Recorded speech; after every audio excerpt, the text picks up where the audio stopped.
Alright, it's time for a map tier list update for Delta Force Season 2 or Season 3, whatever you want to call it. I think now we'll just stick with Season 3 because that's what they also have in the Chinese version, and I don't know why they called it Season 2 to start with. But anyways, I digress. Now that we've gotten a good amount of time to plan the new maps and all that, I wanted to update my tier list with the two new maps that were released in Season 2 or 3, or just Starfall of Delta Force. So Knife Edge and Trainwreck were now up to a total of 7 maps, so I wanted to rank them based off my own subjective opinion. Now, as per every tier list out there, for the most part, it might vary wildly with your own playstyle and how you enjoy to play the maps. But yeah, this is my own subjective opinion, so we'll get stuck into this right away. So starting off with Ascension, I didn't split them up by game type this time. We're just going to go with the map itself. Ascension, I feel like Ascension is probably the worst map in Delta Force. Last time I ranked it, I think I put it like on C for like King of the Hill, and then I think it was like F for attack and defend. But honestly, every time I load into Ascension, I'm like, ugh, this freaking map again. And more often than not, I'll leave the match because since reaching Marshall, I haven't been playing graded all that much. I don't really need to, so I don't feel bad leaving the game because I won't lose any merit. So honestly, like Ascension, there's just so many problems with it. It's you would never want to fight in an area that's all on lower ground with high ground all around you. It just doesn't make sense. And then you have all those vehicles that are just camping in uncaps on top of hills that can just snipe people from far away, and there's basically nothing you can do about it, with the snipers on the Echo Foxtrot side being able to sit on top of that goddamn mountain base and snipe people from afar, again without being able to do much about it unless you have a decent chopper pilot that can go and take care of them. So yeah, I think unfortunately Ascension is going to get downgraded because yeah, I just never want to play this map. It's going to go in F tier. There's just too many problems with this map. Lack of cover, even though they did add the construction system, I feel like it's still not enough to protect the infantry players from the vehicles that are all over the place. You get a little bit of downtime in terms of being attacked by vehicles when you're kind of like on Charlie 3, but the building can get destroyed, so that negates all of that.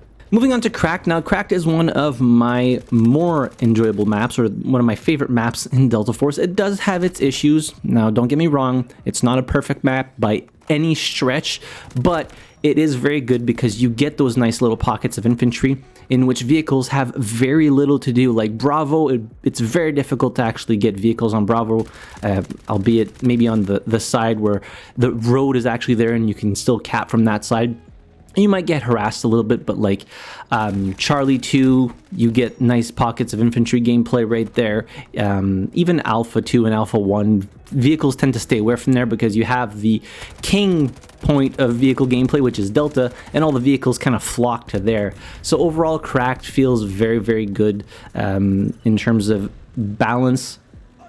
So I think I would put Cracked, I think I put it on A tier last time, and I think it goes back into A tier. If they could only fix the problem of the team that spawns on the Alpha side, them having that big cliff that they can sit on with vehicles being in the uncap, I think that would alleviate a lot of the issues that I do have with this map. Because then if you're on that side and you have vehicles just camping there, they're probably not doing that much to help out the team cap flags, and then vice versa. If you're the team that's spawning on the other side and they have vehicles camping on Alpha or behind Alpha on the cliff, for example, the AA is just going to constantly take out your choppers without infantry being able to do much about it, because as soon as the AA gets hit, he's just going to back up, repair, and then go back. So yeah, it could be possibly S tier, but they would need to fix that issue first. For Knife Edge. So Knife Edge is obviously one of the new maps. It is the meat grinder-ish map of the season, and honestly, I can't say it's great. So it feels very large for how many players there are on it at any given time, albeit on attack and defend. That's a moot point because then it's just everybody's thrown together in this very small playable area. But overall, it feels needlessly confusing. Like, there are a lot of tunnels and paths that you can take that just flat out lead to nowhere.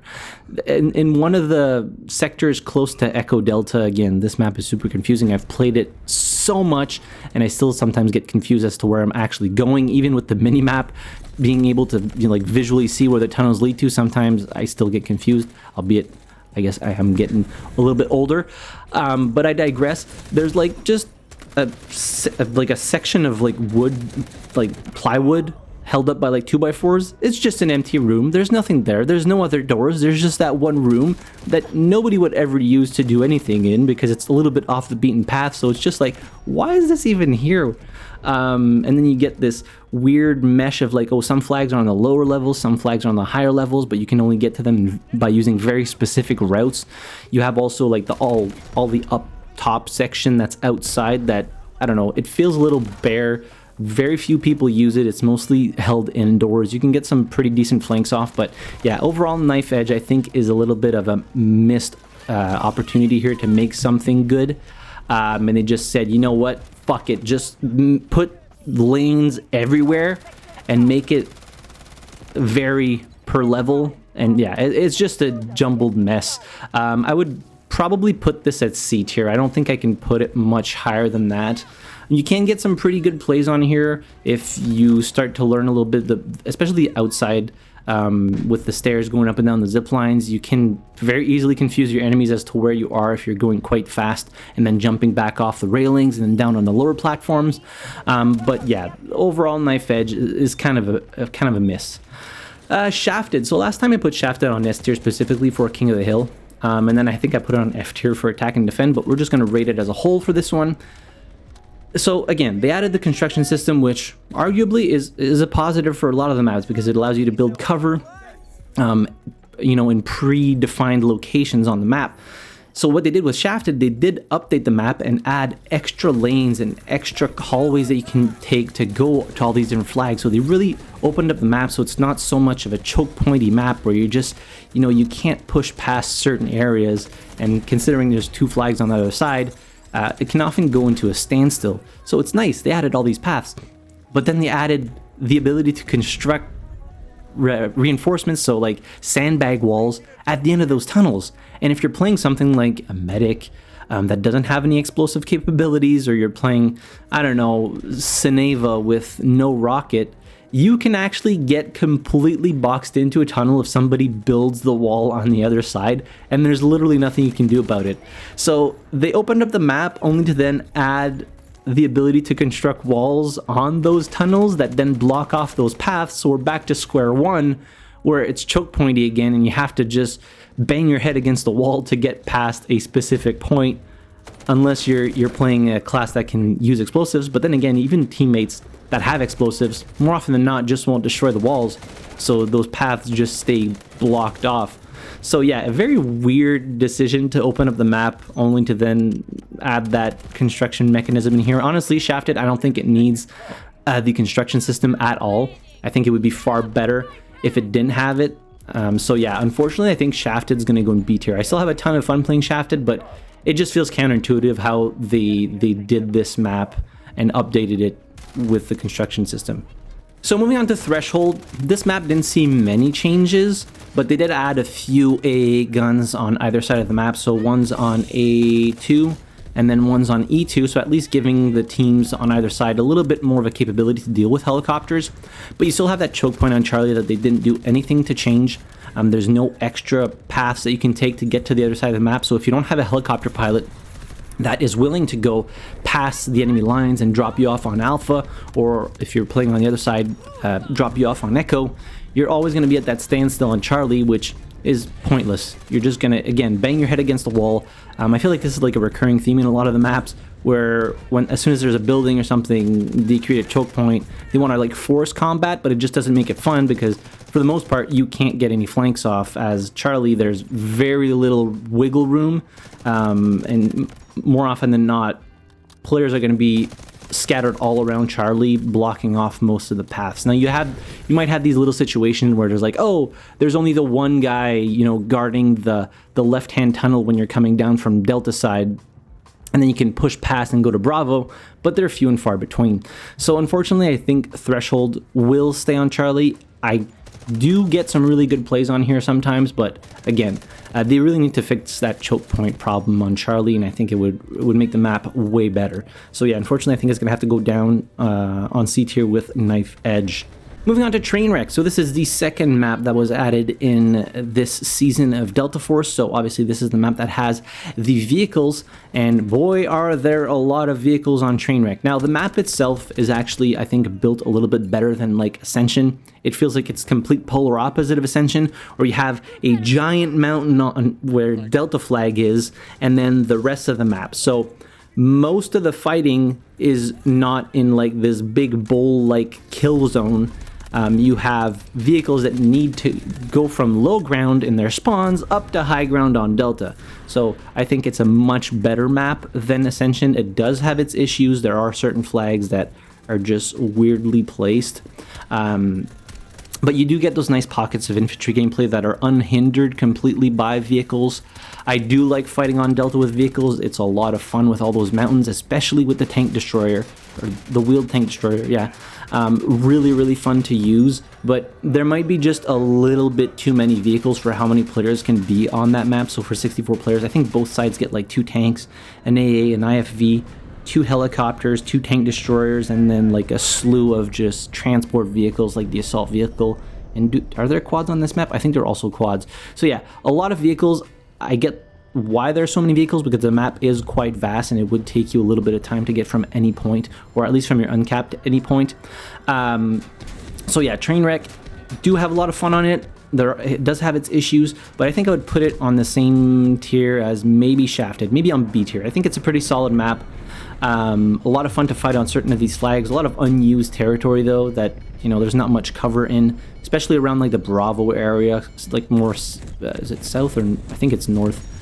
Yeah, a lot of unused space where they could put a little bit more cover, some stuff. It is also a lot of fun, I found, to play on attack and defend for the few times that I do play attack and defend, albeit some of the points are just a little bit more hectic to take when you're playing attack. But yeah, I think Trainwreck on Bravo or on B tier is actually a pretty good spot for this. And then finally we have trench lines. So I actually enjoy trench lines quite a bit. Again, you have these nice little pockets of infantry gameplay in the trenches. Even Bravo can be overall pretty infantry focused. You do have the vehicles that are generally all over the place, but they're either going to take the route from Alpha to Delta or between Bravo and Echo, with leaving the Charlie sector mostly to infantry, albeit you do have choppers that can be a problem, especially if people aren't actively taking care of choppers. There are very few AA, stationary AA weapons to allow you to deal with helicopters, and they have like super long sight ranges, albeit they did reduce the range at which the 30mm cannon for the gunner seat on the attack helicopter is actually viable, because the shells will just dissipate at a certain distance. So it does, you know, somewhat fix the problem of them just being able to shoot infantry from miles away without ever being able to be locked on, which was one of the bigger issues. But yeah, trench line, solid map. I think there could be a little bit more of something done between the Charlie sectors and Echo Bravo. Something in those hills, they could put another point there entirely or something, but yeah, it just feels like a lot of unused real estate where there's just a whole lot of grass and rocks, but not much of anything else. And it makes the run from Bravo to Charlie sector in the trenches very painful. Echo, not so much, because you have all those hills. But yeah, there could definitely be like a little bit of fine tuning here, but I think overall trench line's a very solid map, and I would put it on A tier. So there we go. That is my map tier list for the Starfall season of Delta Force Season 2 or 3, whatever you want to call it. As we can see, no maps made it into S tier. Some of them got demoted to lower tiers because some weird changes, and also no map in D tier. But overall, I think this is how I'd rank the maps. But yeah, this is my own personal tier list for the maps this season, with 7 total. Hopefully we'll get two new maps in the next season. I'll leave a link to the tier maker in the description down below, and I'd love for you to rank out your map tier list. I'd love to see what you guys think about all of this. But yeah, in any case, hit the like button if you enjoyed the video, subscribe to the channel if you haven't already, and as always, thank you very much for watching. I really appreciate it, and I'll see you guys in the next video. Have a good one.